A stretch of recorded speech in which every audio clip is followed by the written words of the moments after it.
Welcome back, everyone. We have an amazingly talented guest with us. We have Lindsay Schoolcraft. How are you doing today? I'm good. How are you? I'm doing great. It's Monday.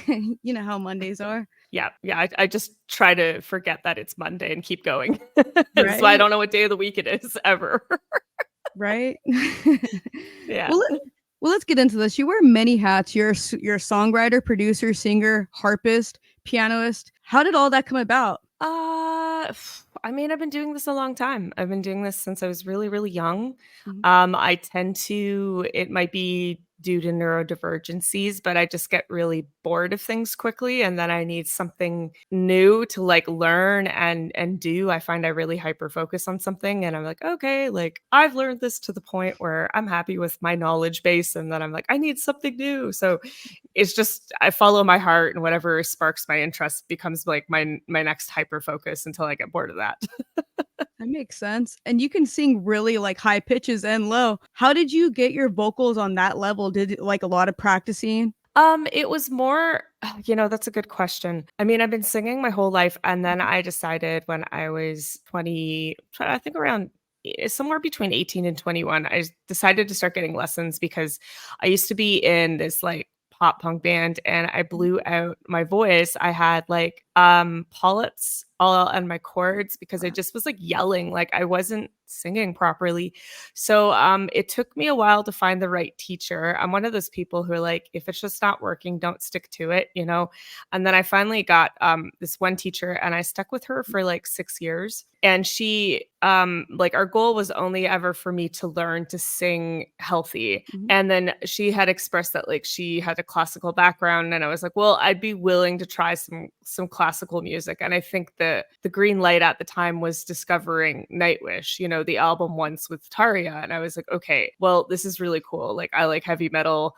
Let's give it a go. And it took me like 2 years with her to even like get my vibrato down. And then I actually learned that singing classical was probably the healthiest, most natural way you can sing, especially for the female voice. And then we just kept pursuing it. She's like, why don't you try this? Why don't you try that? And then, for a while there, she's like, I think you're more of a soprano. Like these are different ranges, and that's more of a mid range. And then she's like, oh no, maybe you're like a light lyrical soprano. And then when we got into like year 4 or 5, she's like, no, you're a coloratura. Like you have 4-octave range. And I was like, when did this happen? So it was just like part of the journey. It was like never my goal to have a 4-octave range or sing low or like I'm still working as you get older, your body changes and your hormones change, and now I have to relearn how to sing in a lower range because everything sounds so different, but getting there.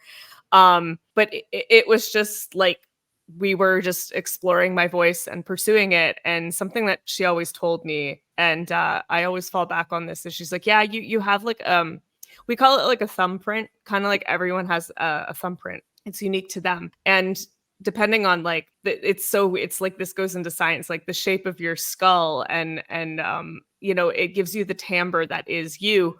But she always says like you have more of a voice like Sarah McLachlan or like Dolores from the Cranberries, and you should just stick to like pursuing that. And of course, like I'm stubborn, and someone tells me something, I don't want to do it. But now as I get older, I'm like always singing Sarah's stuff and the Cranberries. I'm like, damn it, my teacher was right. So yeah, I hope that answers the question. That's kind of been the journey.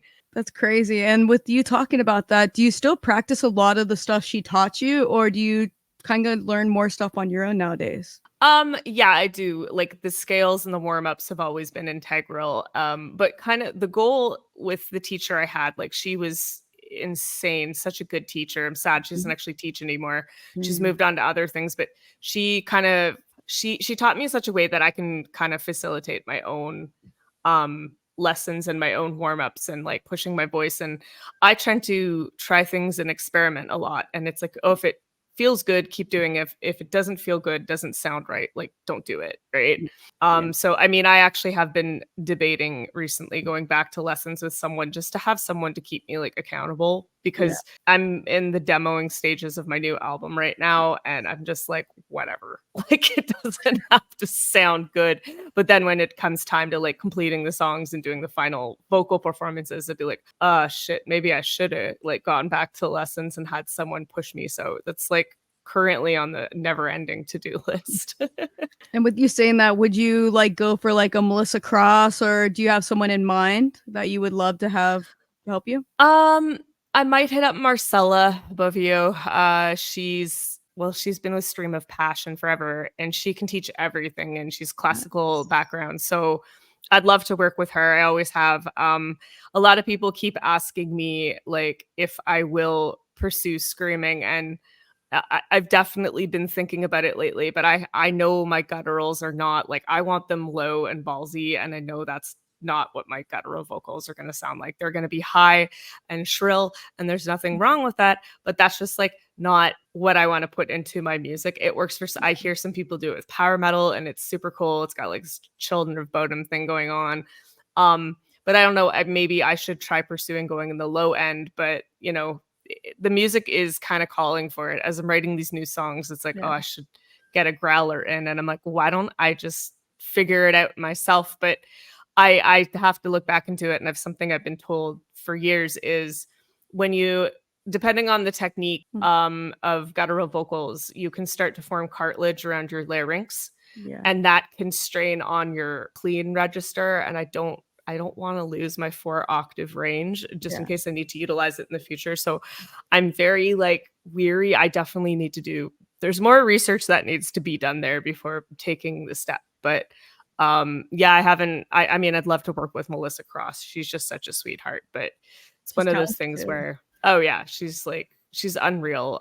She's done wonders for so many friends of mine. So we'll see. Only time will tell. I'm more in like the writer's mindset right now than anything. Is your goal with this next record that you're talking about in the writer stage, is it going to be kind of like your other solo records, or are you kind of going to do a different approach? It's definitely more mature and darker, and I dare say experimental than the last one. The last album I did entirely with Rocky Gray, and for those who don't know, he, you know, was in Evanescence during their biggest times. Like, he's the original drummer, and he had like a song on Fallen called Tourniquet. Like, I feel like he was a big part of that band's sound. And we wrote the album Martyr together, and it was just such a great opportunity. Like, I couldn't pass it up. But previous years, everything I had written was more like down tempo, like chilled out, like goth ballads, right? So I just thought, you know, I think it would be smart to not write the same album over again, because like then I don't know, I have so many ideas and so many influences. I just feel like if I didn't explore that part of the music I want to create, I'd be like a disservice to my integrity as a creative and a writer. So I've taken the last few years on Patreon like to make my own music, and all of it is coming out like very dark wave, trip hop influenced. And now I'm in a place where I'm like, well, I should probably, if I love this music so much, and this is like, other than a few metal bands, this is all I listen to and I like to make, maybe I should start exploring fusing the two and putting these together. And Rocky is still part of the team. I actually work with quite a few writers now, and he knows the direction I'm going in. Thank God Rocky likes trip hop too. So I was like, oh, thank God we're on the same page. But I've brought in quite a few people who I think like are people I look up to who are super talented, whether they're writing or they're catering to a certain instrument. And we're just feeling it out right now. It's pretty messy. It's still pretty messy. And I look at everything in front of us. I'm like, I don't know how this is going to be a cohesive album yet, but you just keep doing it until it all of a sudden it makes sense, right? That makes sense for sure. And with you, because you haven't released anything since it looks like a full length album since like 2020, is there any songs that didn't make it on that record that you're reworking to put on this record? Oh, that's a really good question. No, I mean, there's definitely a few that I did like a Patreon album that just stayed on Patreon. It was 8 songs. 2 of them were covers. So I guess out of the 6 originals, like 2 of them are going to come over to this album, but that's because I feel like they're not fully done yet. Like they stand alone as like their own little like dark wave trip hop ballads, but I just hear them, one of them specifically being like this huge roaring like heavy song. So I think that would be it. Everything we've been writing has just been like completely new. It's wild. Like to be like I when I did my first EP, which was like all the slow ballads, I think those songs I had been like reworking and working on for like years, like a span of like 5 years. And then Martyr, we did over the span of 3 years, but some of those songs were like 10 years old. Some of them were like brand new. And some of them were like tracks that Rocky had pitched to We Are the Fallen, and they just didn't, I don't know how they didn't want to use the track Savior. So I'm like that song, like when he sent me that riff, I was like, yo, like how did Ben Moody and the gang deem this like not a banger? So, it was kind of like a collection of whatever Rocky and I had lying around. Yeah. But now it's kind of like that. I'm scared of the sophomore flunk because I'm working on this album and I'm like, oh, like either everyone's gonna not understand it or they're gonna be perplexed. And then 10 years later, everyone will be like, oh my God, it was so groundbreaking, or like they'll love it. And that's fine. Like it's none of your business how the world perceives your art and how they receive it and digest it. Like it's something that is completely out of your control and not up to you. Like you could talk about your next album all day and say it sounds like an old album, or say it sounds like this, or these are your influences. But when you put it out there, like however people consume it and perceive it is completely up to them. You just cannot control that narrative. I agree. And what's crazy about your music in general, your solo stuff, is you bring playing a harp. And I feel that that's groundbreaking and stuff. You don't always hear that, especially in like the metal scene. That's not always a thing sometimes, but I feel like your stuff's already kind of groundbreaking. So people will kind of be like, okay, this is definitely Lindsay Schoolcraft, You're sweet. Thank you for saying that. I appreciate that, because I just did it for fun. It was kind of like my quarter life crisis, and somehow it ended up in my songs. It's great. You don't, like I said, you don't really hear stuff like that. All you mostly hear is guitars and drum triggers and shit like that. Right. That's how it mostly always is. And you kind of brought not like the harpness, but your own self to when you're in Cradle of Filth too. Like you are a different player, Thank you. I appreciate that. That was a hard transition, because that band at that point I think was around for 25 years when I joined, and everyone is comparing you to Sarah or whoever your recent predecessor is. And it was, I will say, like, one of the great things about Danny is he was just like, no, just like, you sound great, just keep doing what you're doing. Like he wasn't overly fussy or picky or like controlling when it came to like what I did with my vocals. He was just like, yeah, like it's a big catalog. There's a bunch of different singers. Everyone brought their own flavor. Just interpret it how you think it should sound. And that was like, to have that freedom was really, really nice. So, and then you just have to ignore all the comments on YouTube, because those people are usually 12 years old and don't know what they're talking about. or they have no photo and they have 0 subscribers and they're just like, oh, you're doing this all wrong. And it's like, what are you doing? You're not doing any of this. That's crazy. The thing. When people go off about my voice, I'm like, first of all, a vocal teacher or coach would never say any of these things. Second of all, your opinion means nothing because you're not my vocal coach. And another thing is, you've worked with some of like the biggest artists. Like, come on, Motionless in White, Cradle of Filth, Nick Nocturnal's like becoming like pretty decently known. You've also done Ov Sulfur. You've worked with a large catalog of people, and not everyone gets to do that. It's not that easy of a situation. You actually brought something to the table that they wanted, Thanks for saying that. Yeah, no, I keep forgetting those things on a daily basis. But yeah, no thanks. Gotta remind yourself of your resume. Your resume is everything. That's how I see everything. Yeah. and with you like being in Cradle of Filth and talking about how you joined like 25 years later, basically, when you were learning their music, the ones that you weren't on, how did you go about learning those and making them your own? I had to do it all by ear, and there was so many layers that it was just kind of like, pick what you like playing and play it. Like you're not an octopus, you can't play all 8 orchestral parts at the same time, or like all like 3 synth layers at the same time. Sometimes you could split like the high end to one sound and the low end to another, and it was like possible. But you know, it was just kind of like go over it like, oh, this makes sense. Play this here. And that was it. And it was all by ear. And I will say, like, when I had to learn the Cruelty and the Beast album for the full performance, like that was just like what was Lecter thinking, the keyboardist at the time.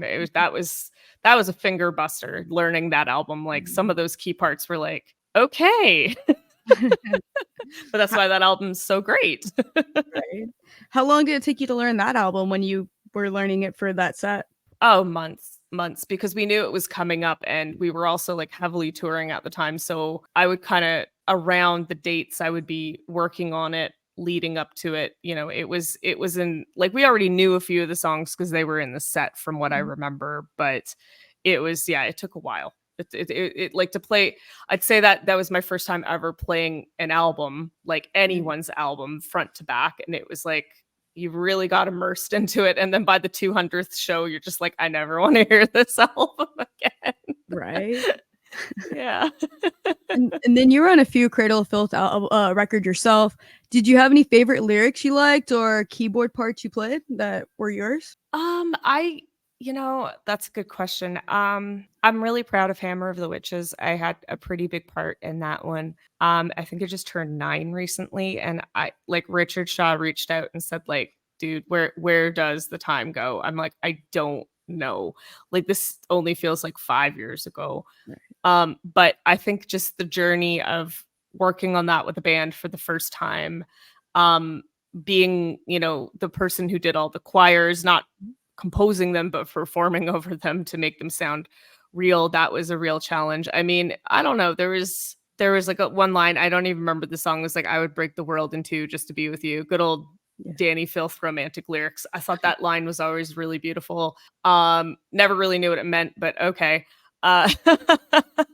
No, it like I'd say Hammer has a special place in my heart and I'll always carry it with me. It was definitely a learning experience. I bet. Like Cradle of Filth songs are always insane. So I give you Yeah. props. Crazy stuff. Consider Cradle like to be a progressive band because it's so all over the place. And that's what prog music is. So I was watching earlier interviews, you discussing that you were going to school when you got picked up by Cradle of Filth. Do you ever wish you kind of finished going to school at that time, or were you proud that you got to join such a big band really quick? I was actually telling the story to a friend yesterday over breakfast. I was in university at the time and I really wanted to go through with like my classical training, and I get to university and I'm 26 and everyone's 18, and by the beginning of the semester there was 150 of us. By Christmas there was only 75 of us. It had such a high dropout rate, and I really feel like the curriculum was just not set up for success. And there's all these group projects and no one wanted to do them. So I'd do the work of like 4 people to get the grade. And I was on the honor roll. Obviously, it was like hauling ass. Yeah. And you're different when you're 26 versus 18. Like I should have just gone full time instead of part time because I don't party. So I had all this extra time. I was kind of like getting bored. I was like, I should have just gone into this like all in. Like, what is wrong with me? So when I got the call from Cradle, I was just like, you know, university is not what I thought it was. And I could already feel the whole like classical music is run by white men misogyny creeping in that part of the world. Like some of my some of my teachers were not taking me seriously. And I was like, I can always come back to this, but there won't always be a Cradle of Filth, especially like at this time. And at that point, I didn't have anyone else knocking on my door, like asking me to join a band. Yeah. So I was like, yeah, no, this makes sense. And yeah, I haven't really gone back. There are some days where I wish I had a greater understanding of like chord theory, but it's not something that I can't like learn myself on, you know, on my own time. It's just like, I find as I get older, finding time to do anything is like, it gets harder. And you know, if I just want to be writing new music, and I think sometimes just making the new music becomes my teacher. So yeah, no, it was like, it wasn't a hard decision at all. They asked me and I was like, I'm ready to withdraw like my enrollment and get the hell out of here and go on a world tour. Like, absolutely. I mean, one of the coolest like bucket list things to like accomplish. Everyone wants to do that. It's pretty insane, you know? That's cool. Yeah, it was like I couldn't believe it was happening. And I just the irony of the fact that like I really didn't like Cradle of Filth in high school was kind of it was ridiculous. And for them to just be like, you're like thinking like back, like, dude, I didn't even really like them, but they want me, so let's do this. That's cool though. Like, there always been a band that I feel is respected, even if like they aren't liked, because they've stayed consistent and out there, unlike Yeah, most. and it was actually like my ex at the time gave me the Midian album and was like, "Well, now that you're into classical music and you're studying it, like maybe you'll dig Midian." And I listened to it and I was like, "Hell yeah, like this is such a great album, like respect." Like I still can't stand Danny's voice. Bless him. But the music was brilliant and Sarah's voice was fantastic. Dang. So It's crazy to think you're in the band for 7 years, but like kind of didn't enjoy his voice. That's insane. That's a long time. Oh, by the end of it, he was completely turned off in my in-ear mix live. I'm like, "I don't know what you're singing, bro. Like, good job." Like, no, it's a very special cup of tea. Like, you have you got to have some kind of like somewhere on the spectrum to like really enjoy that voice. Yeah. And, and then I've seen that you take a lot of pride into your album like packaging because like I said, I was doing my research on you. How long does it take you to get into like doing all that? Like with the Savior record, you did the stained glass, disc and Yeah, the everything. vinyl. Yeah. Yeah, that was cool. Oh man, we were planning that. I'd say originally I wanted to release the album in 2018, Mhm. but I was like, Cradle was super busy. I was going through a bit of like a change in my life and a lineup change, like when it came to my business team. And Mhm. we started the process like in 2018. So it took about a whole year. Yeah. Back then though, to press vinyl, it was way faster and way more affordable than it is today. Oh, yeah. So it wasn't like too hard. I was like, oh, like this is cool. But I had a great artist on my team, a great designer on my team. So yeah, like we really put a lot of thought and love into that release and like all the different packaging for sure. And I appreciate that you appreciate that because like that's something I'm like, I really want to give like the physical product that extra something that makes it Mhm. special. Yeah, so like it was a year-long process of like really Dang. plotting it out with the team and making sure it made sense. And what made you want to do like a stained glass look compared to like most people do splatter or splits, color? Well, the place offered it. They're like, "Oh, we do picture discs." I'm like, "Do you do translucent picture discs?" And they're like, "Yeah." And I'm like, "Okay, well, I'll go talk to my designer." That was it. That was just the end of it. I don't think I've ever seen anything like that. Like, when I was, like, doing all my research, I was like, "Wow, I've never seen someone, 1, take that much pride into, like, putting that much effort." Most people are like, "Let's just do splatter." And 2, like, to make it like a stained glass is always so elegant and beautiful, Like, that was so cool. Oh, thanks. Yeah, there's still like a few left. I think there's like less than 50 left on my shop. They still exist, but it was the whole thing like between that and there's a storybook version like of the album. It was a digipack.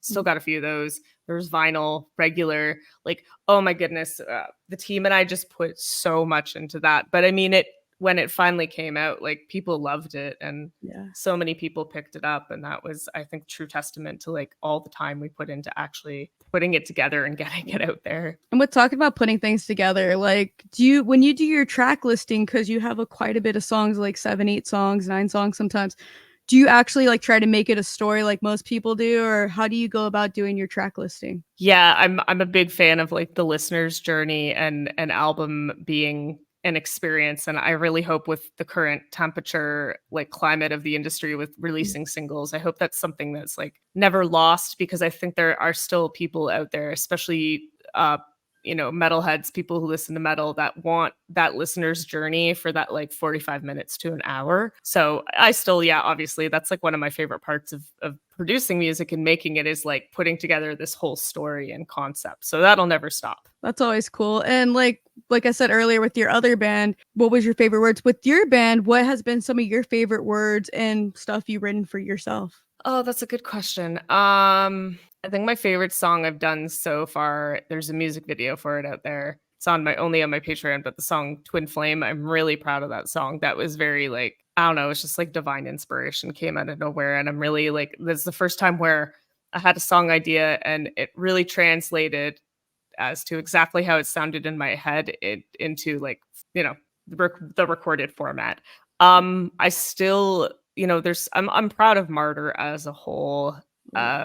I think the true testament is what comes into the live set. And even though like we are halfway through demoing an album, I've talked about it with my guitarist Cody, and I'm like, honestly, I'm like, if anything comes over to the live set, it's just gonna be like Savior, See the Light, Stranger, and maybe the Cure cover of Lullaby.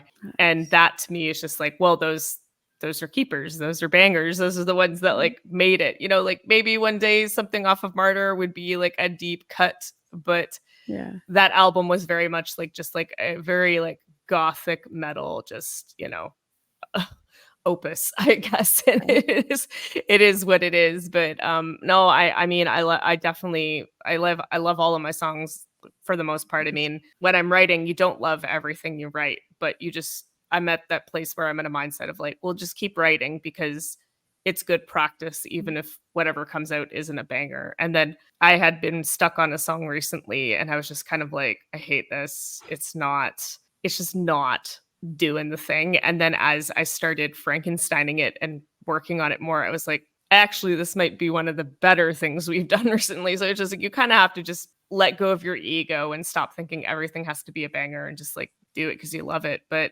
yeah, like I don't know. I love so many of my songs, and they're comforting to go back to sometimes, and it'll be interesting to see like how they translate live in the future. I know earlier when we were talking about your writing, some of them were 10 years old at one point before you put them on a record. Is there any of them when you do play them or listen to them hit you the same way as when you heard them the first time? Oh yeah, like the song Stranger has been in my life for a very long time. I wrote it with the keyboardist of my old band, Mary and the Black Lamb. His name's Matt Kelly.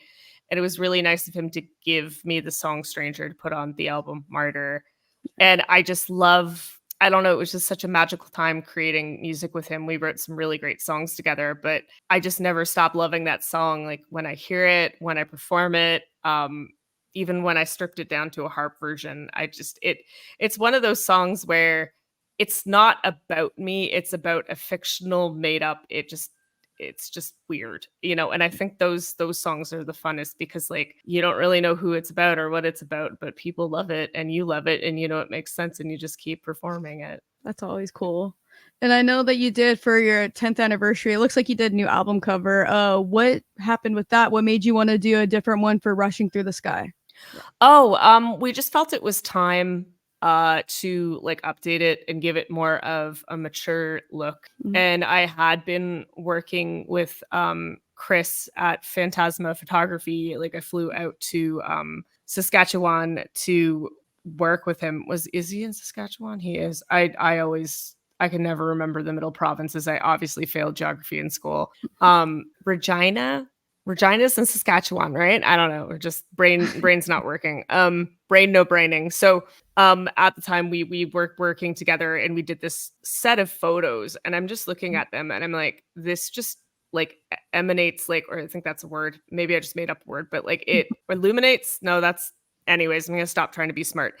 It just reminded me of the first EP. Yeah. And I was like, this is entirely like a Rushing Through the Sky like mood, all of this. And then I asked him, I'm like, listen, we want to print it on vinyl for the 10th anniversary. We're getting it remastered. Would you be cool if we took your photos and used them for this? And he was just over the moon, like, absolutely. He's like, you have to send me a copy. I'm like, obviously I will. Yeah. So it was just time. It'd never been pressed on vinyl.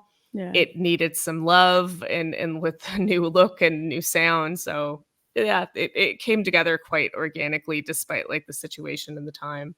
I definitely thought the photo was cool. It's like, as you could see, I put it in the little photo. Oh yeah, I see it there. Yeah, it's amazing. What he did with that was unreal. And then talking about your records, if you could rank them from your favorite to your least, even though you said you love all your work, what would your order be? That's so hard to I can't choose They're all my babies. I mean, I'm definitely still very proud of Martyr, I will say. I felt like when that came out, I was like, yeah, I really proved something on that one, and I think it had the best response. So it's my I don't know, my most mature child. Not my favorite, but That's funny. um, and then we have another band that like we haven't talked about, Antiqua. What can we expect from that band? It seems like you've dropped some stuff, but I did not find a full length or anything like that. What can we expect from you guys in the future? um it just depends on when, we're a super group, we're 7 people. We all have our own lives. We also have other bands that take priority. We have been slowly chipping away at another single. Mhm. We're just waiting for other members to catch up with writing the album. Like on my end, the album is pretty much done. It's been written. I've done everything I can up until this point with that album. I'm just waiting on everyone else. But I think, I can't really talk about other people's personal and private lives, but we have all gone through some things, especially post pandemic, and in this economy, things have been really difficult. And to find the time and energy and even additional funds to invest into like a side project, which is a super group, has been collectively difficult, for the lot of us. So it's just such a slow burn. Like there's definitely another song in the works right now that we're going to start recording for as soon as possible. But I'd love for the album to be done and out there and us be touring the world. But it's one of those things where you just have to respect that other people have their own things going on and they have their own lives, and you have to be patient. Like at the end of the day, a band's a democracy, and it's like, well, like if one of your soldiers is down, like everyone's down, like it's just like it's a very like you have to respect other people and what they have going on. I don't feel like it would be right to replace anyone or let anyone go and hire someone else. Like we made this, like Zen and I made that band with the intention of like, these are our people Mhm. and we are committed to them. And this is our dream band. And, we're doing what we can with what we have. But if someone needs some time, like we're not going to be like, what the hell about it. Right. So that's just where it's at. It's just been a very slow burn. It's unfortunate. I if I had it my way, just wave my magical wand, our album would be done and out there. But again, you got to consider 6 other people. Right. That's the Yeah. crazy part. And then you've released like so I've looked, you release more singles than albums nowadays. That's what it looks like you aim for. Do you prefer doing that over a full length or cuz it's quicker and it gets, out there quicker? No, I actually I did that because thanks to like, my Patreon and my patrons and their patronage, we had some extra like songs lying around, like heavy stuff, Yeah. and slow stuff. And they were happy to be part of the process of writing it and recording it and funding that. So I was like, oh, I have some singles, but I find that singles don't really, in this climate and the way the internet is, which is like our main source of promotion, Yeah. unless you have like this big, beautiful, crazy ass like music video, the singles don't really get picked up. I will say like New World that I did with Fabi and Ernie of Elvady and Mhm. Illumishade, that one went really far, but I think that's just because like it's a cool song. I merged like, gothic metal and folk metal, Mhm. and our our voices are so different, but we're in the same range that it worked. And that did pretty well on Spotify, but I decided to slow down because I'm like, I want to start doing things right. Yeah. And I do have some singles like lined up and ready to go. It's just making the big elaborate crazy music videos can be the hardest part. So, I'm really just, taking it all by the horns and being like, I'm an artist. I'm going to do things right. I'm going to do things the way I want them to be done, even if they take a little longer, because the end of the day, at the end of your life, you have to be happy with the work that you make and not necessarily like, go desperately go into like the machine of the industry and what the internet monster wants right now and give it that, because it doesn't always necessarily work for you or work well. So Yeah. I'm very analytical, and I just took a step back and I'm like, no, like if I want to release this song, it was not cheap. I put so much work into this. I'm not just going to release a song with no music video. Yeah. It's not right and it doesn't make sense. And the thing is, I learned, like, from interviewing other bands, they talk about how, of course, the budget's not even there like how it used to be. But I still feel like music videos still stay so important, even though there's not that like platform except for YouTube and stuff like that, but platform TV wise. So I agree with you on that. Like, music videos are kind of everything, that's what sells you, in my Yeah, and opinion. it's so cool to have a visual to the music, and this next single is like a big story. And you could, something, I'm working with a junior director right now named Mariah Zochel, and she's just like, you can do things simply and they can still be powerful. Like, you can Mhm. still get the shots in such a simple way, but it conveys the message. And I'm like, yeah, so are we waiting on government grants and working with the shoestring budget? Absolutely. But like, having those people who their creativity is in problem solving, they're like, let's do the best, like, with what we have, even if we don't have tens of thousands of dollars. Those are the type of people I want on my team. Right. So thanks to that, I'm lucky to be working with people like that who get it. And I still want to put out, Right. like, I love dressing up. I love making my own outfits. I love making different characters to, have the voice of the song has a character and a visual. Like, I feel like music without visuals is just kind of like why? I agree all the way. And I know Yeah. you probably aren't going to talk too much about the music video because I know that's what you're going to be doing tomorrow. But talking about how you like making costumes and stuff like that, did you do a lot of that for this video? I mean, I had to. I don't want to give too much away. Right. I haven't even really told anyone on Patreon about it, but it's been very much like Jimmy Rig put together through Amazon, craft supplies from Amazon. But I was like, what do I want this character to look like? And I'm like, I'm pretty sure I could grab those items off of Amazon. And I think so far the total budget has been like, maybe, I mean, I'm reusing some old items too. I'm really bad at hoarding. Like, I'll find this like necklace or like this like shirt, or and I'll just like be like, oh, this is cool. Like, I'll go to consignment shops, like they're the bane of my existence, like thrift stores, and I'll just grab pieces. And then I'll just like hoard them. I'm like, I'm gonna use this one day. And, 10 years later, I'm like, oh, I'm finally using that bra and that necklace. That's hilarious. It's like, I Awesome. knew I held on to this for 10 years for a reason, even though it's like faded and collecting dust. So yeah, like this outfit for the main character in this next video, like, I have to actually put it together. I gotta go find a needle and thread. Like, it's gonna be a Mhm. full blown project, but I think it's gonna be so cool, like, once it's done, because that's another side of creativity that I love to do. I love to, like, it's kind of something like one of the things I miss about being in Cradle was those big elaborate like Right. costumes and the time and thought that was put into those, sometimes inspired by the band's music, sometimes just out of my Yeah. own imagination of what a chick on stage with Cradle of Filth should look like. The ones who dress up, not the ones who are naked on the freaking album covers or anything. um, you know, but yeah, so it's gonna be fun.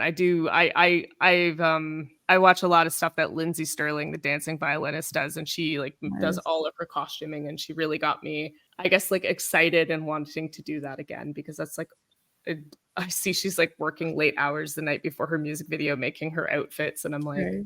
oh my god, like, why? But also, yes, it's fun. It probably is a lot of fun. And like you brought up Cradle of Filth. Did you make a lot of your costumes and stuff like that for that?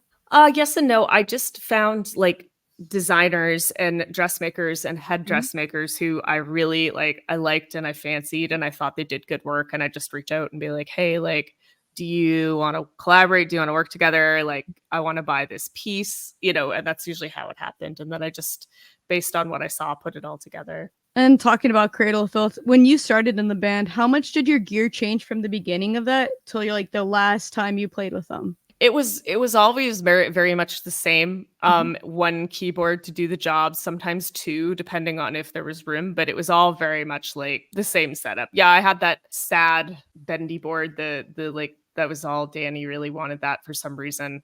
I hated playing it ergonomically. It was so uncomfortable, but it was cool and it sounded good, but it was always just like a MIDI controller, Yeah. I would have loved to have had like actual like big heavy weighted keys, but they're heavy and like it's not fun dragging those around the world. So a MIDI controller was more the way to go. That makes a lot of sense too, like because like you said, of bringing it around the world and stuff. And from being in a big band like that, Oh, what did you learn from that and brought to other projects you've been in? Oh man, I don't know. What did I learn?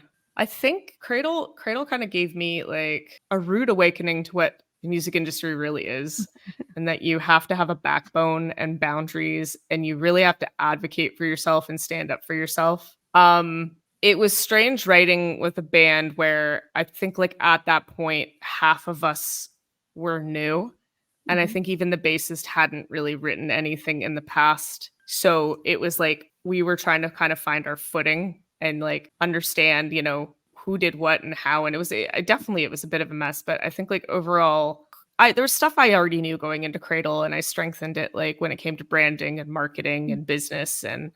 But I think more than anything, it's like if you don't speak up and say like I need this, or like actually no, like, etc. Like you put your foot down. That's what that band taught me, is like you have Yeah. to stand up for yourself, or like people just like take advantage. But that's just the music industry in general. Like it's very predatory. Oh yeah.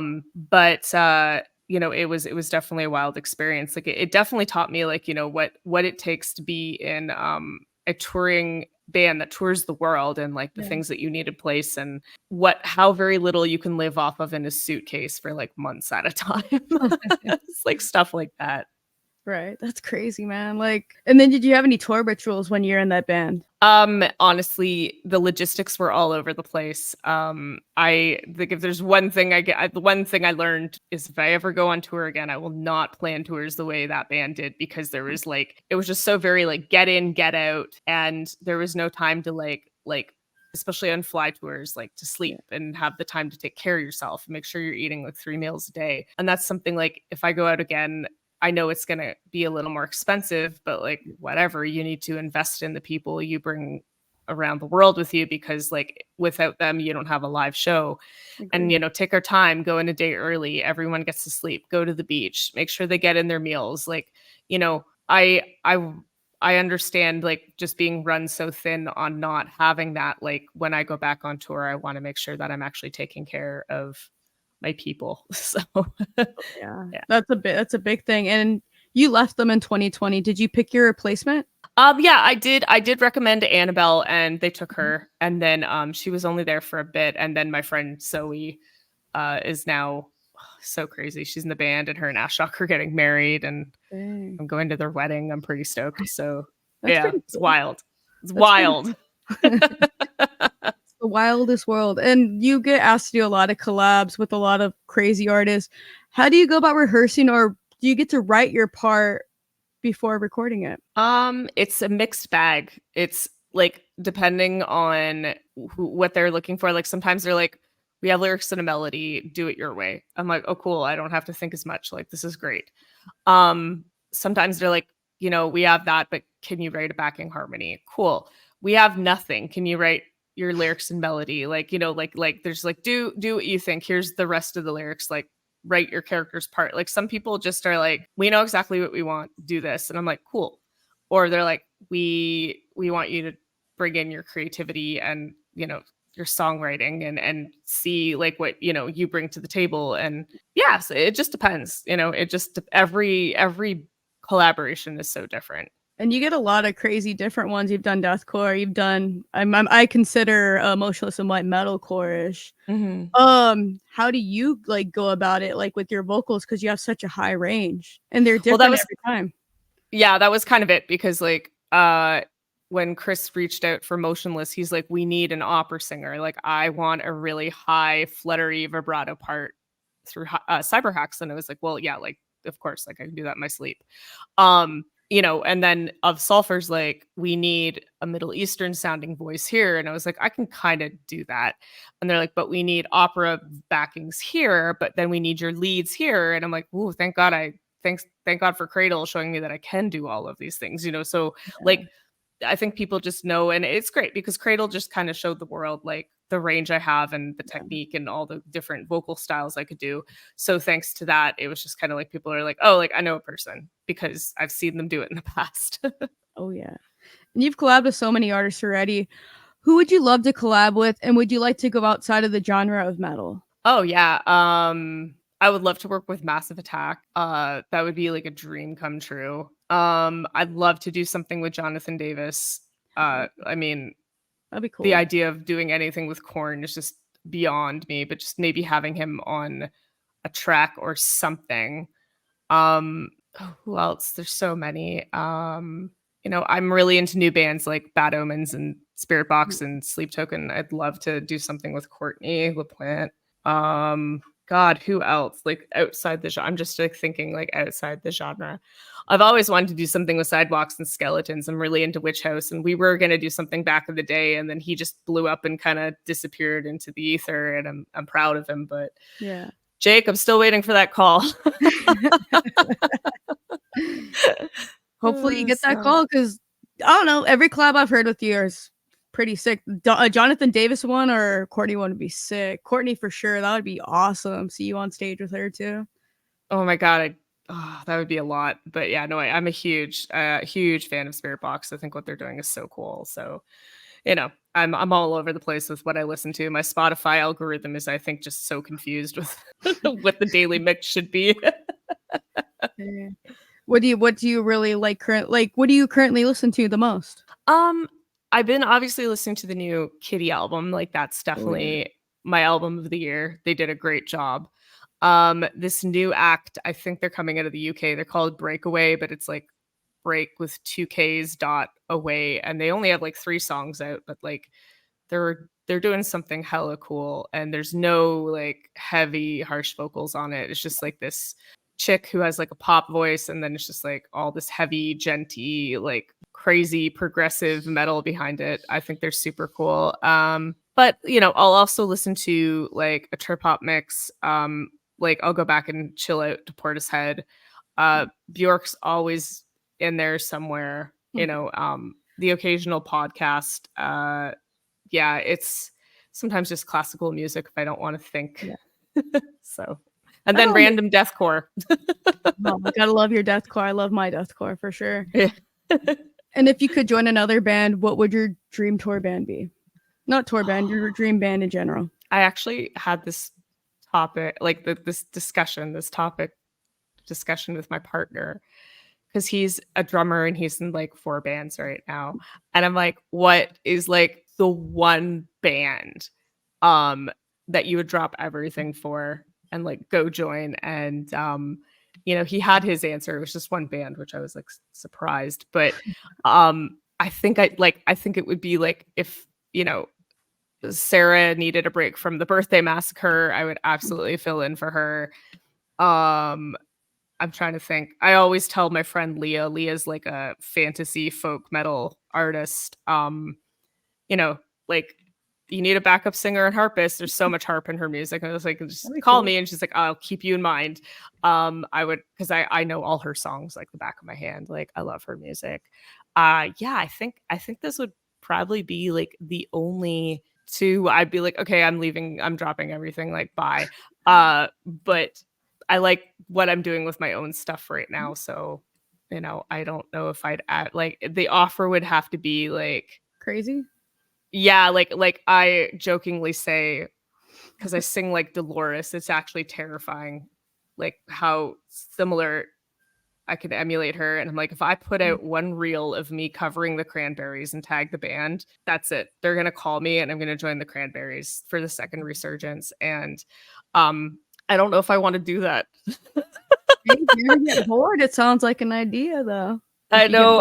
It would just be like, yeah. That's why I haven't done it yet, because I'm like, I know exactly how this is gonna go.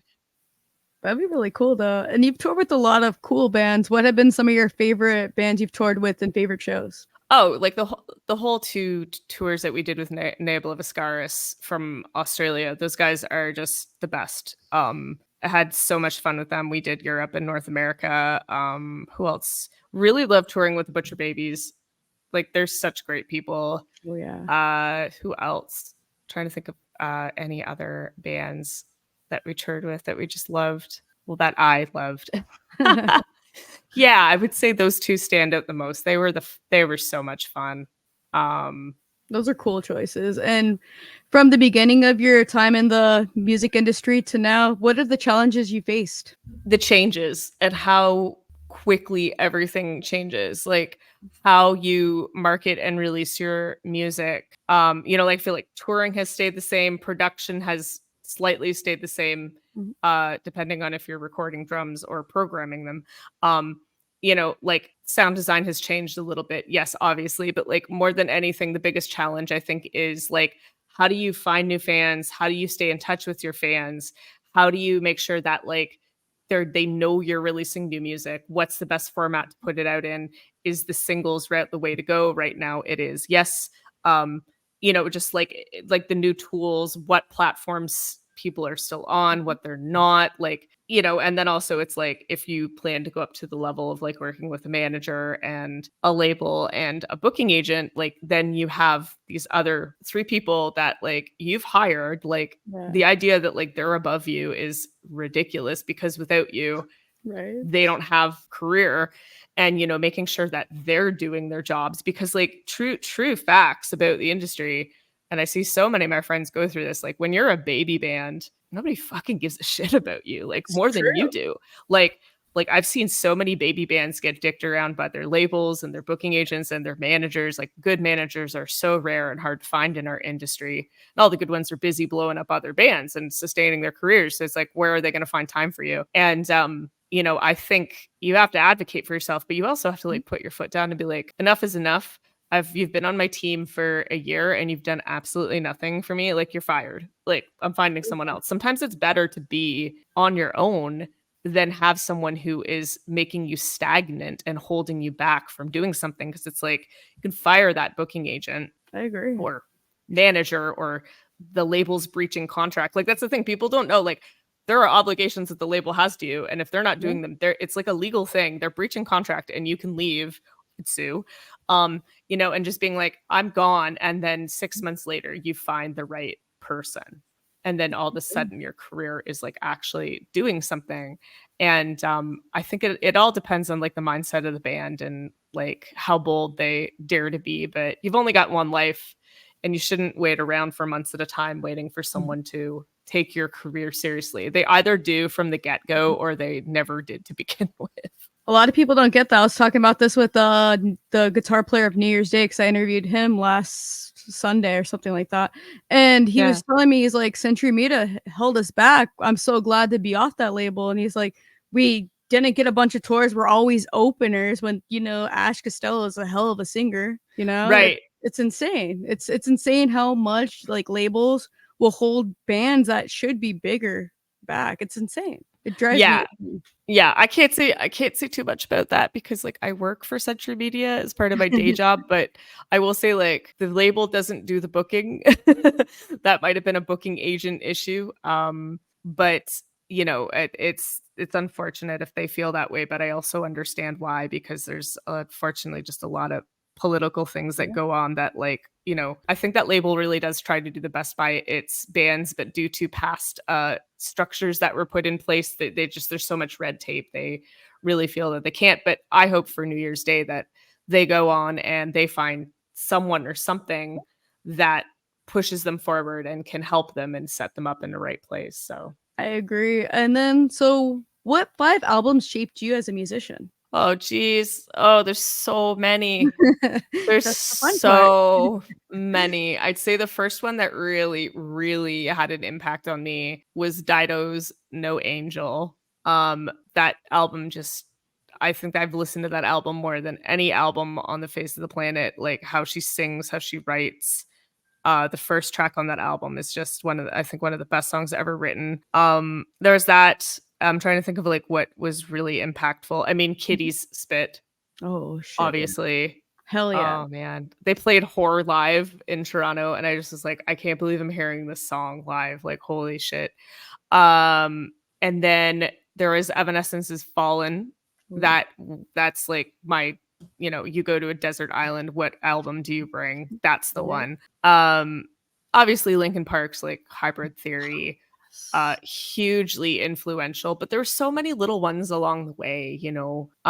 It's really hard to pick those defining ones, but I'd say the ones that have like changed my life forever, like Bjork's Vespertine album, that's kind of the one that was like, okay, I've got to play the harp, like this is it.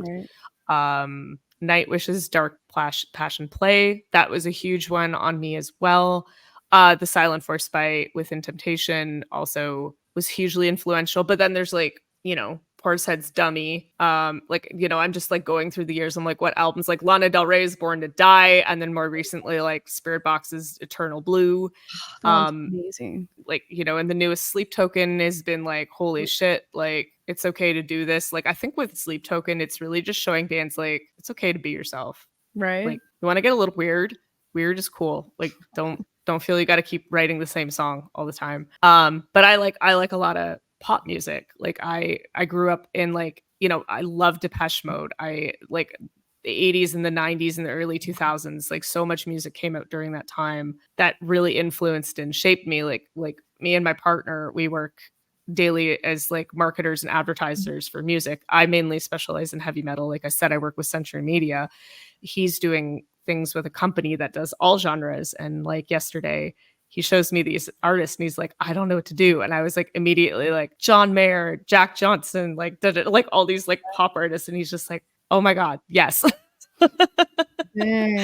So like, you know, I just love music. I mean, even like that big breakout album from Black Eyed Peas, what was it, Elefunk? Like, oh, that was good. That's a good one too, man. Yeah, like I just love music. That's just it. Like, you know, and I'm still to this day, like I recently got into the Grateful Dead. I really want to go back and like listen to Sting. You know, like it just doesn't stop. And that's being a true musician, because there's like, you know, the elitist musicians where they're just like, oh, I only like this. It's cool to see like a musician in metal listen to every single thing. You know, it's cool. I just love music. I just love making it. I mean, the big thing these days, which is like, it goes against like everything I positioned in my integrity of making music, is like I'll watch series on Netflix and I'll have the Shazam like ready to go at any time.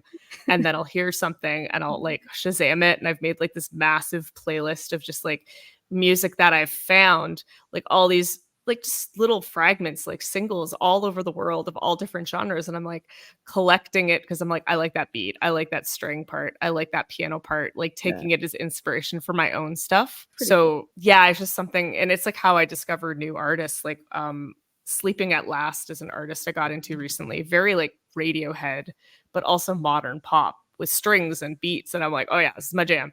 You know, so it's like just when I hear something and I'm like, oh, that's really interesting, I'll just try to catalog it and remember it and go find it. Dang, that's actually really cool. I think that's really cool. And I can't do this interview without asking. So I was looking at your actual website because I tried to go everywhere for research. You had a comic book character modeled after you. I had to bring this up. And you even did vocals on their record. How did it feel to be made into a comic book character? I still have to like pinch myself because it was definitely something I put like on one of my vision boards a very long time ago. It's like my goals of like what I wanted to do with my career, and it happened. And the creator JP is just such a lovely dude, and he's so funny, and his English is better than any English speaking person I know. And he's from Finland. You know, he's just such a humble dude who loves writing stories and creating comics. So when he's, you know, and I was just like, dude, there's so many women in metal now. Like you could have picked anyone. There's even so many women in black metal now. Yeah. And he's like, no, like I wanted you, like you're cool. And I was like, it's just like that was really sweet. You know, it was very much a dream come true. And do you have like the artwork saved at your house or anything like that? Oh yeah, hold on. I'll show you. Just give me a second here. I got one of the up here. Yeah, I got that one there. And then I have another framed piece. Every year he does the calendar and my character shows up in the calendar. So I have another frame somewhere of all the different times I appeared in the calendar. Yeah, it's just cool. It's So really, one really one day you'll have like 50 images all up in your house. probably. I didn't even get a chance to ask him if my character shows up he just did a second printing. There's a first book. I think the second book might have her in it. I have to ask him. And then of course I go on the shop and I buy it. Then he gets mad at me for buying it because he's like, "Oh, I'll just send it to you." And I'm like, "You need to be supported, especially in this economy, my friend. You need to be supported." I love that when artists support artists because a lot of times nowadays people just want the handout or like I know a lot of people they're like, oh, well, guest list you. I was like, dude, I'll buy a ticket. That goes in your pocket. I don't need your guys. I want to help you guys. You know, that's I love when artists help artists, you know? It's Yeah, perfect. I mean, I have a day job, so it's like, of course, I'm gonna like throw money at the people who have supported me throughout the years. Like, I at the kitty show, they didn't have vinyl. They sold out of all their shirts, and I was like, well, like, I got to do something. So when I got home, I bought the vinyl. I was like, I have to support my girls. I'm proud of them. Like, like as a kid, I grew up. I'm wearing a kitty shirt. My Freddy Krueger's wearing a kitty shirt. I love it. Uh, I grew up on them. I'm so glad they're back. Like they needed to come back. Like all these other bands are coming back. They needed to come back. We Yeah, needed I that. love the new metal resurgence right now. It makes me so happy because I that was what I Cool. all I listened to in high school. So it's like, oh, sick. Well, and all that was big when I was a kid. I was in elementary school, and I'm like, cool. My mom's not letting me go to these shows unless she goes, but she's not gonna bring me to a kitty show. Come No, on, I can't. Yeah, very few parents are actually cool enough to do right? that. And then Yeah. being a woman in a male-dominated industry, what advice would you give a woman that wants to grow in this industry? The first thing that came to mind is so bad. Men aren't mean, they're just absent minded. I actually had this huge talk with someone recently that maybe the reason that women feel overlooked in our industry is because our neurodivergencies aren't lining up. Women on the spectrum are more like thoughtful and detail oriented and multitasking, where the men are just on a whole other form of the spectrum where they're not as thoughtful and they're one task at a time. And maybe just our neurodivergencies are clashing. And that's why if there's ever issues, that's where they come up. But it's definitely not just a boys club anymore. Yeah. I've like the way the industry has gone. There's more women. Oh yeah. There's more, non-binary, like the LGBTQ community. They feel more accepted and welcome, which just really makes me happy that they have a home and they can feel comfortable. Oh yeah. I think, if we're going to talk about misogyny or anything that used to definitely was there in the 80s and 90s and early 2000s. It's very much dissolved. And if it still exists, it's just those people from back then thinking that they can still have these views and do these things. But I think it's just this deeply ingrained, like, genetic thing of like mansplaining is because they've been raised to believe that women are damsels in distress and they need to be taught things and they're not that smart and strong and they need like it's just like whenever something's happening these days, like I said, I'm so analytical and I've read way too many like self-improvement books. I look at the situation and I'm just like, I don't like, unless blatantly the man is like being aggressive and abusive, like, and verbally on any level, like obviously that's a like, okay, this man is not treating you well. Vice versa, a woman can do it too. But we see this more in men. Stats. Sometimes I think when something is not being communicated well, and it's like, oh, like I was not listened to, I was dismissed, it was condescending. It's like I just think that in that moment, that man was like, sometimes they just don't know what to do with us or how to talk to us. They're just not used to dealing with women and not Right. necessarily dealing with working with and communicating with us. And they just say the wrong thing and later like, why did I say that? That came off as so rude. Like, like I was talking to her like she was stupid. And some of them are threatened and they don't know how to deal with it. And yeah, I've experienced all of it, being like right down to being told to I need to wear less on stage. And I'm just like, no, like I know who I am. And like, first of all, you need me. You're not gonna get rid of me. But like, no, I'm not gonna degrade myself and do that. That's not some like, if women want to take their clothes off and that's how they want to navigate their career. Like we have like what's her name with Bimbo Core now. Scene Queen. Yeah, good for her. Like, I love what she's doing. I Yeah. support her. She seems so funny and like she is loving her life and she is respected and has a career and like good on you. That's not me. You know what I mean? And it's like I think we no matter what the woman is doing, like unless of course she's obviously like harming people, um or killing babies and eating them or something, like I think we should all just like really look out for one another and support one another, and we have and I love that there's this huge loving community of the women in metal, and when there's a newcomer, like we're all welcoming and looking out for one another. But I think the time I entered it is around the time that it really did start to dissolve, and we're just now we have our place, and we're, you know, I hear the occasional thing, someone will get a hold of me and they're like, what do I do, this is bad. I'm like, yeah, that's bad. That person is what, 50 plus? Okay, that makes sense, that's why they're Yeah. behaving this way. But we're seen as equals, we're treated as equals.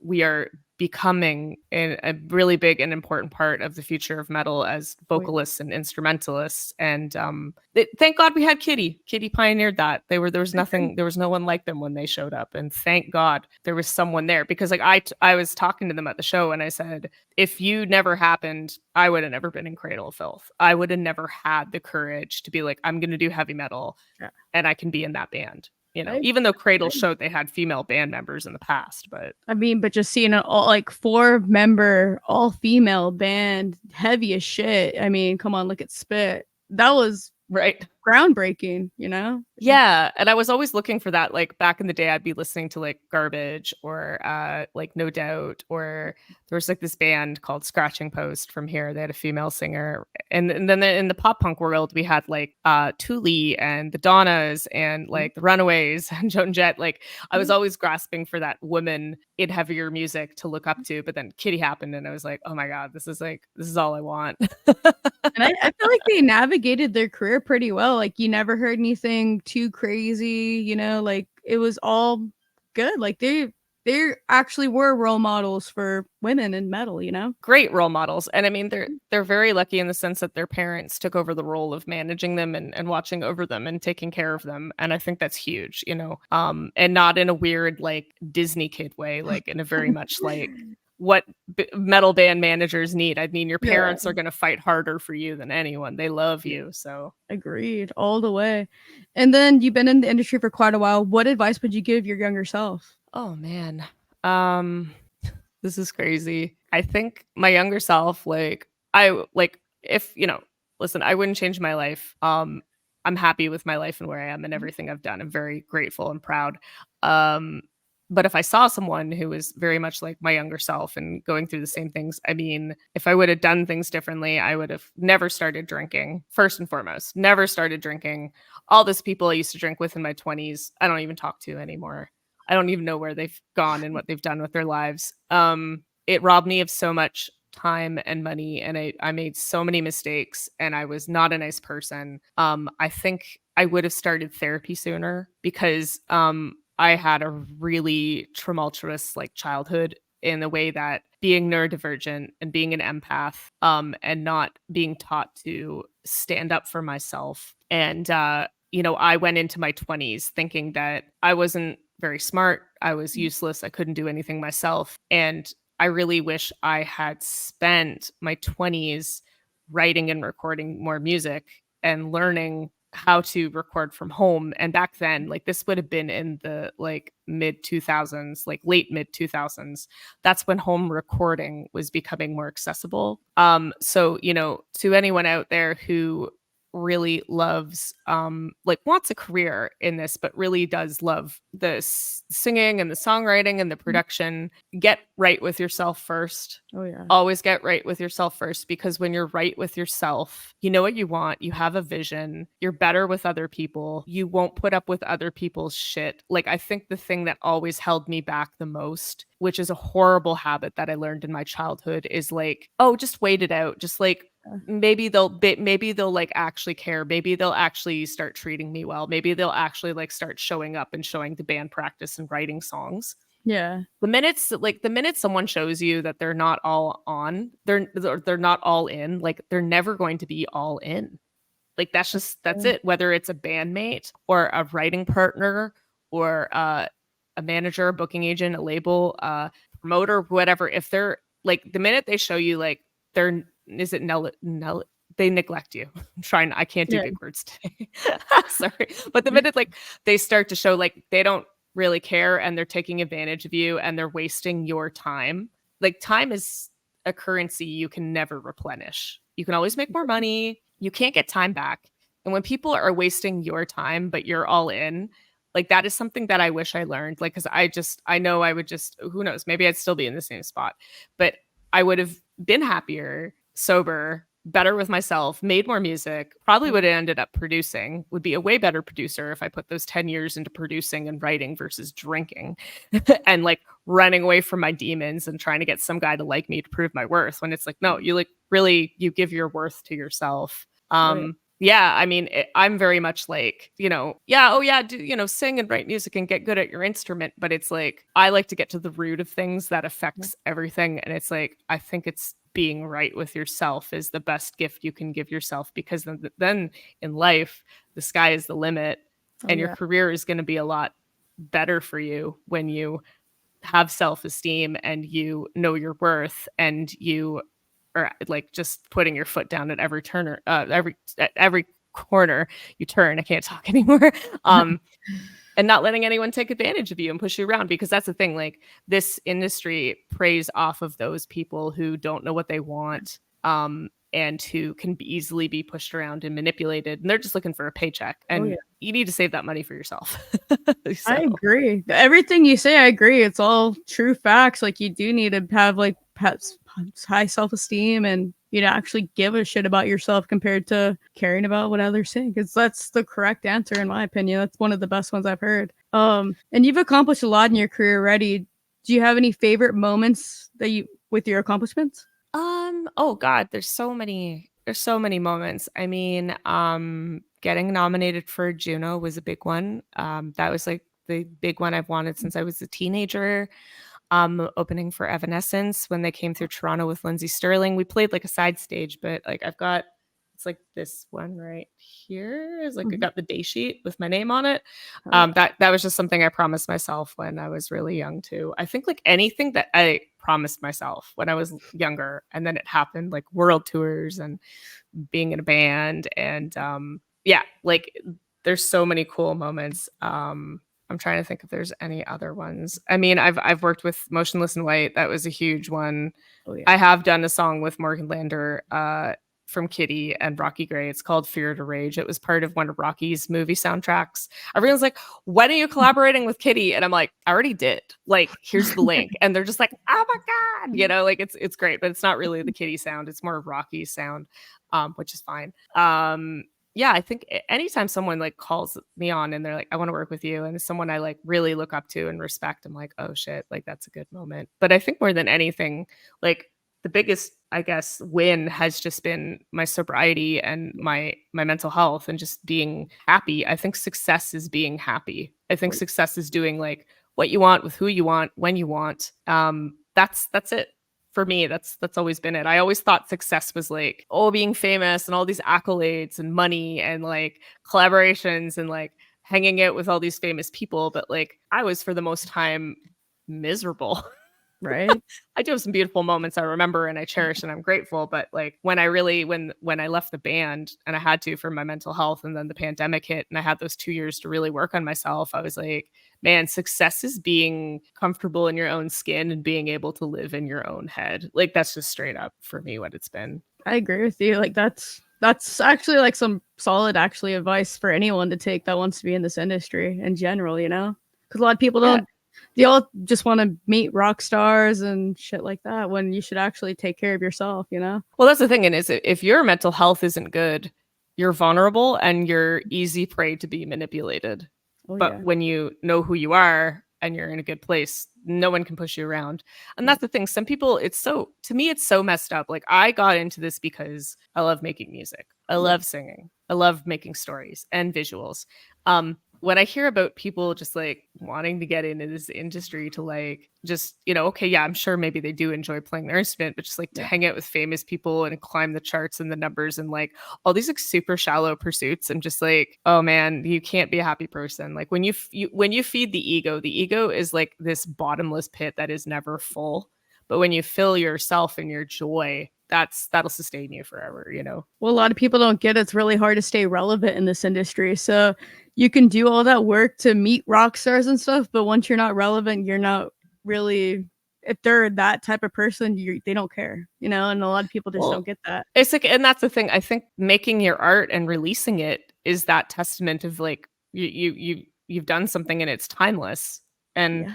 that, like, actually doing the hard thing is what makes people respect you. If we're going to talk Mhm. about like the traction with relevancy, like I Right. think that is all, like Rick Rubin says, like the fact that you finish something and release it, that's success. And it is, because Right. I know some people who've sat on albums and rewrote things for like decades until they decide to put it out there.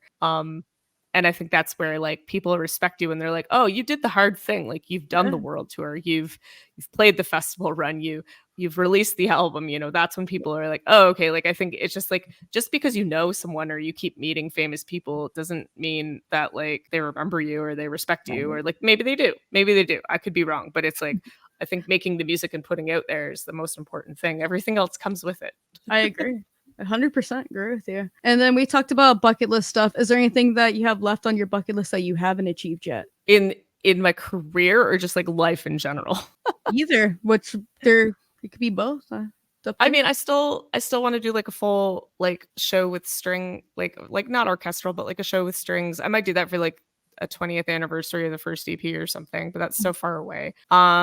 I mean, like with the career, I want to put out a few more albums. That's like definitely something I want to keep. Like I like where this album right now is going and I want to explore that. And I think I just want to keep seeing where it goes to. And I want to keep making music. That's not going to change. Eventually would love to go back on tour again when it makes sense. The current climate is like very expensive and I don't think it Yeah. makes sense. So until it makes sense, it's not going to happen. Because I know a lot of people keep hitting me up on socials like, when are you going back on tour? When are you coming here? And I'm like, have you seen the state of the world? Like, do you know how much all these things cost? Like, I am not a bottomless well of investment money to get myself out there right now.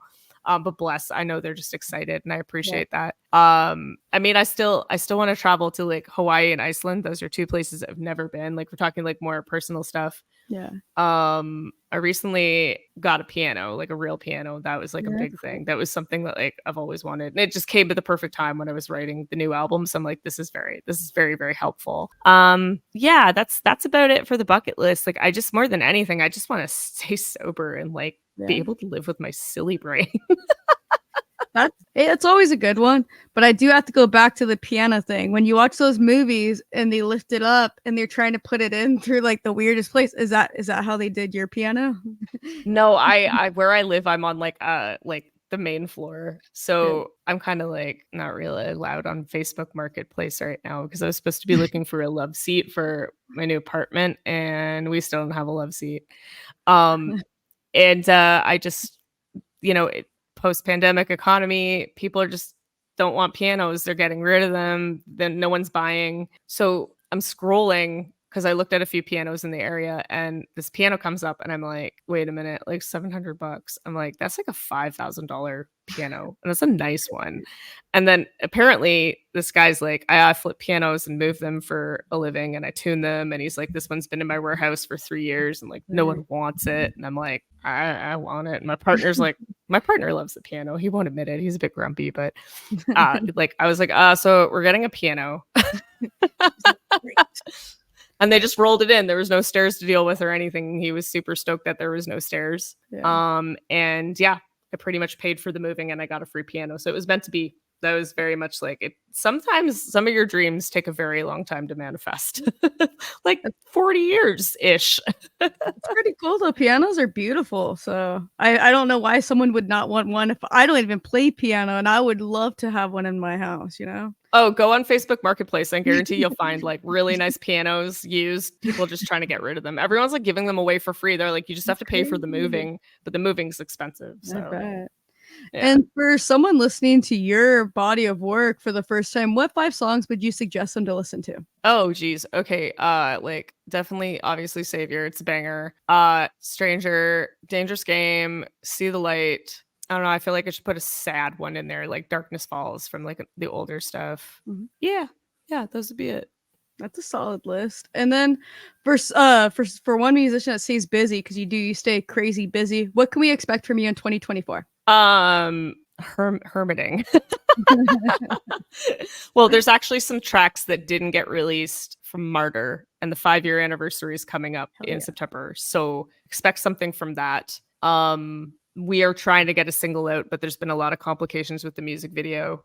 So it might be pushed to the spring. So I don't know if a new track's going to come out before that. But I will be mainly just hiding for the rest of the year and like writing the new album. I just want to do that so badly. Like my soul is just craving to work on something new. So, you know, I did 4 albums when the pandemic hit. I did Worlds Away. I did Antiqua. I was producing for one artist, but they decided to go in a different direction, which is crazy because we had pretty much a full album ready to go, but to each their own. I respect people when they like, you know, no, this isn't me, but like, thanks. I'm like, okay, like I learned a lot. And then I also did the album with Coldbound, and I was like pretty burned out. And then I did, you know, I slowly was chipping away at the album on Patreon, and I was like, it took me a long time to want to do the follow-up album. And now I'm like finally there, and I've had this time is teaching me boundaries and saying no to people, because you only have so much time. Like it's already July, like this year's gone by like boom. So I was like, well, I only like have 5.5 months left of the year.